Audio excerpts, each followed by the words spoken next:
What's going on in fashion right now is that people use the term fashion tech, and it's wrong. You're not if you have a store, you're not a fashion real estate firm. Technology is a tool. Technology is a tool to be able to connect to your customer.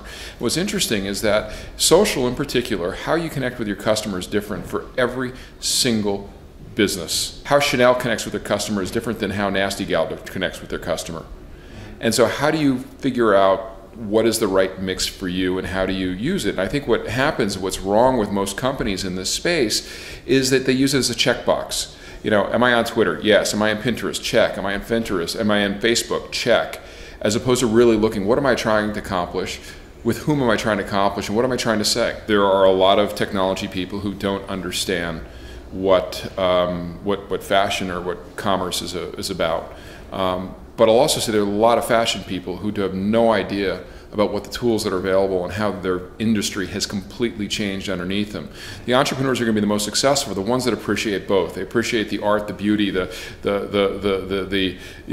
product creation aspects of the industry, yet also understand that we're in a brave new world. We're in a world where you can connect to any single person on the planet who matters to you in a matter of moments if you can figure out how to do it. I think the traditional retailers their business model is dead.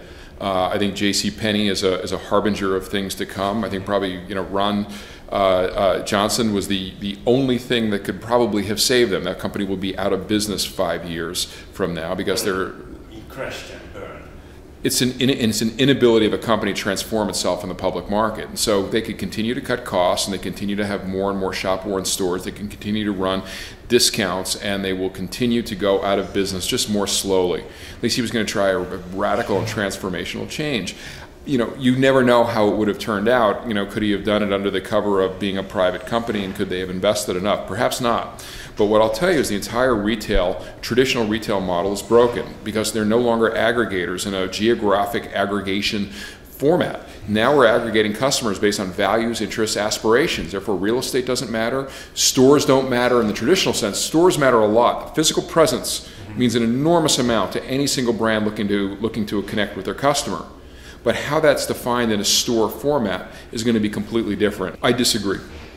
I think Macy's is going to be niched to death by thousands of brands that connect directly to their customer, that understand their customer much, much better, and don't suffer from the same liabilities and fixed cost infrastructure that a Macy's does. I think brands are the future. I think if somebody who can create a beautiful product and connect to a customer, and then figure out how to grow and enhance that relationship over time. That's the future. I don't think that comes from the internet. I don't think that comes from anywhere other than creating a great product and using the available tools to be able to build that relationship with your customer.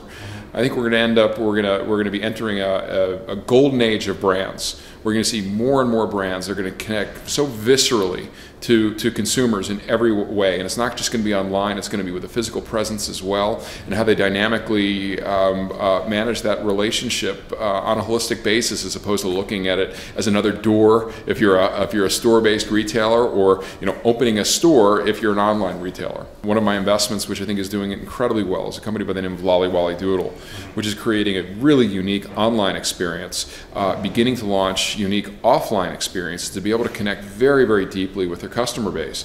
Warby Parker is another example of a company that's doing an amazing job. ModCloth, Nasty Gal, again, really tremendous companies that are able to connect directly with their customers. Well, I think one thing that people misunderstand is looking at Warby Parker as the next Luxottica. It's not. It's one brand. It's a pimple on Luxottica. This is a massive manufacturing organization with multiple brands. So on one hand, we're creating very, very successful new companies. On the other hand, we really have to realize that what part of the industry we're transforming.